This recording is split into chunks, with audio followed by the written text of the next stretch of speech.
Saudi അറേബ്യയിലെ റബ്ബൽ ഖാലി മരുഭൂമിയിൽ GPS സിഗ്നൽ നഷ്ടപ്പെട്ടതിനെ തുടർന്ന് തെലങ്കാന സ്വദേശിയും സഹപ്രവർത്തകനും മരിച്ചു. 3 വർഷമായി സൗദി അറേബ്യയിൽ ടെലികമ്മ്യൂണിക്കേഷൻ കമ്പനിയിൽ ജോലി ചെയ്തിരുന്ന കരിംനഗർ നിവാസിയായ 27 വയസ്സുകാരൻ മുഹമ്മദ് ഷഹ്സാദ് ഖാനും സഹപ്രവർത്തകനായ സുഡാൻ പൗരനാണ് മരിച്ചത്. ഏറ്റവും അപകടകരമായ പ്രദേശങ്ങളിലൊന്നായ മരുഭൂമിയുടെ ഭാഗത്ത് വെച്ച് അവർ സിഗ്നൽ നഷ്ടപ്പെടുകയും പിന്നീട് വഴിതെറ്റിപ്പോവുകയുമായിരുന്നു.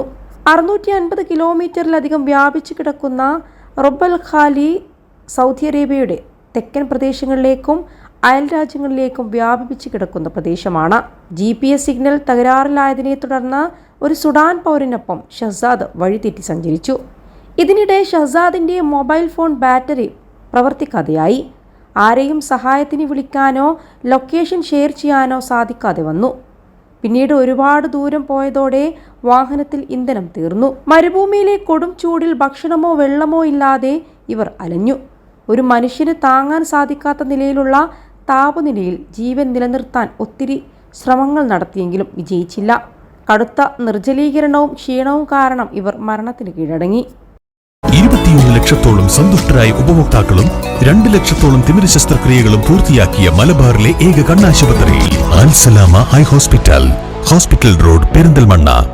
ഇവരെക്കുറിച്ച് ഒരു വിവരവുമില്ലാതായതിനാൽ 4 ദിവസത്തിന് ശേഷം വ്യാഴാഴ്ചയാണ് ഷഹ്സാദിന്റെയും കൂട്ടാളിയുടെയും മൃതദേഹങ്ങൾ കണ്ടെത്തിയത്. മണൽത്തിട്ടയുടെ സമീപം അവരുടെ വാഹനം ആദ്യം കണ്ടെത്തി. ആ ഭാഗത്ത് നടത്തിയ പരിശോധനയിലാണ് ഇവരുടെ മൃതദേഹങ്ങൾ കണ്ടെത്തിയത്.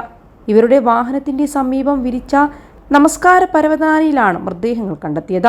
3 വർഷമായി സൗദിയിലെ ഒരു ടെലികോം കമ്പനിയിൽ ജോലി ചെയ്യുന്ന ഷഹ്സാദ് ഖാനും സഹപ്രവർത്തകനും ജോലിയുടെ ഭാഗമായുള്ള യാത്രക്കിടയിലാണ് മരുഭൂമിയിൽ കുടുങ്ങിയത്. GPS സിഗ്നൽ നഷ്ടപ്പെട്ടതിനാൽ കമ്പനിക്കാർ ഇവരെ ലൊക്കേറ്റ് ചെയ്യാൻ സാധിച്ചില്ല. വളരെ കടുത്ത വേനൽ കൂടിയായതിനാൽ പെട്ടെന്ന് തന്നെ നിർജ്ജലീകരണത്തിനകപ്പെട്ടു.